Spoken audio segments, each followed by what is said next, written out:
जय हिंद। स्वागत है आप सभी प्यारे बच्चों का। और आज की वीडियो में हम बात करेंगे दो चर वाले रैखिक समीकरण युग्म के एक बहुत ही महत्वपूर्ण प्रश्न की।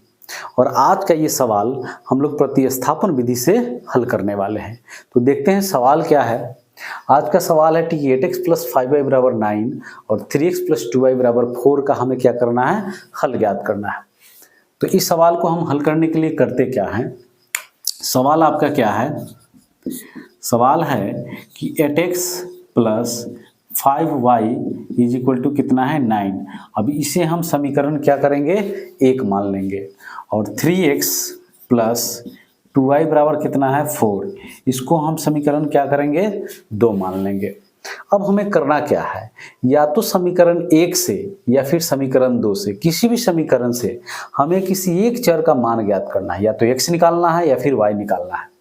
और x या y निकालने के बाद हमें दूसरे समीकरण में उसे क्या करना है, रख देना है। तो आइए देखते हैं क्या लिखेंगे हम समीकरण 1 से। समीकरण 1 से, अब समीकरण 1 है क्या, तो 8x plus 5y is equal to कितना है 9 है। अब यहाँ से हम y का मान निकाल लेते हैं। तो क्या लिखेंगे इसको, तो 5y इज इक्वल टू कितना हो जाएगा 9, और 8x इधर प्लस में इधर जाके क्या हो जाएगा माइनस 8x हो जाएगा। यानी कि 5y बराबर कितना हो गया 9 माइनस 8x। तो इसलिए y का मान क्या हो जाएगा, तो 9 माइनस 8x और बटा में क्या हो जाएगा 5, क्योंकि यहाँ 5y के साथ गुणा है, जब दूसरे साइड जाएगा तो क्या हो जाएगा, भाग हो जाएगा। और इस प्रकार से y का मान कितना आ गया, तो 9 माइनस 8x बटा कितना हो गया 5 हो गया। और इसको हम समीकरण 3 मान लेते हैं। अब हमें करना क्या है, इस y का वैल्यू हमें समीकरण 2 में रख देना है। क्या लिखेंगे हम, लिखेंगे अब y बराबर 9 माइनस 8x, y बराबर 9 माइनस 8x और y कितना है 5, समीकरण 2 में रखने पर, किस समीकरण में रखेंगे, 2 में रखेंगे। यानी कि इस y का वैल्यू हमें क्या रखना है, इस समीकरण में रखना है। तो क्या हो जाएगा, यहाँ समीकरण 2 क्या है, तो 3x प्लस 2y बराबर 4 है। तो लिखेंगे 3x प्लस 2 इंटू y का मान कितना है, तो 9 माइनस 8x, 9 माइनस 8x और बटा में क्या है 5 है, और बराबर क्या हो जाएगा 4। अब यहाँ से हम क्या करेंगे, x का वैल्यू निकालेंगे। तो अब इसे हम लिख क्या सकते हैं, तो 3x प्लस 2 से इस 9 में गुना करेंगे तो कितना हो जाएगा 18, और फिर 2 से माइनस 8x में गुना करेंगे तो माइनस 16x, और बटा में कितना है 5, इधर क्या हो जाएगा 4। अब हमें क्या करना है, इसके बटा में कुछ नहीं है तो क्या है 1 है। अब इस 1 और 5 का हम क्या करेंगे, एलसीएम लेके बटा का जोड़ बना लेंगे। एलसीएम कितना हो जाएगा 5 हो जाएगा।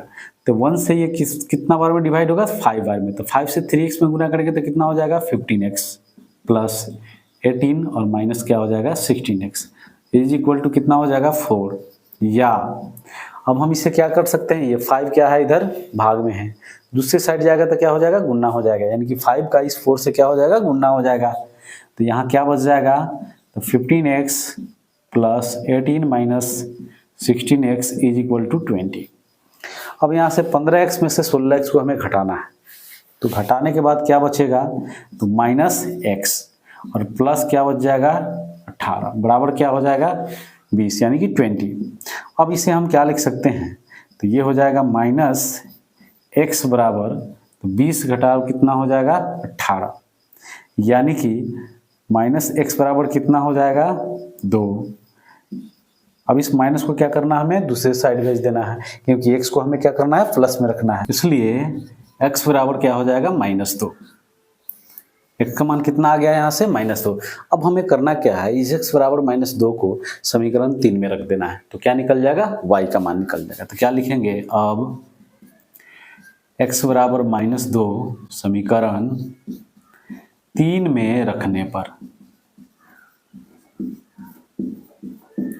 तो अब समीकरण 3 है क्या, तो y बराबर 9 माइनस 8x, y कितना है 5। तो यहाँ हो जाएगा y is equal to 9 minus 8 into -2 और बटा में कितना हो जाएगा 5।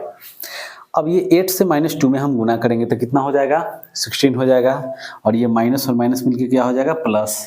तो y बराबर क्या हो जाएगा तो 9 माइ प्लस कितना हो जाएगा 16 और बटा में कितना हो जाएगा 5, यानी कि y बराबर कितना हो जाएगा 25/5। 5 से ये 5 बार में डिवाइड हो जाएगा, इसलिए y का मान कितना आ गया 5। और अतः आप देख सकते हैं यहाँ पर x का मान कितना आ गया -2, y का मान कितना आ गया 5 और यही इसका क्या हो गया आंसर। अतः x बराबर क्या हो जाएगा -2 और y बराबर 5। तो इस प्रकार से बहुत ही आसान तरीके से आप रैखिक समीकरण युग्म का हल प्रतिस्थापन विधि से ज्ञात कर सकते हैं। आज के वीडियो में इतना ही, फिर मिलते हैं अगले वीडियो में। Thank you, wish you all the best.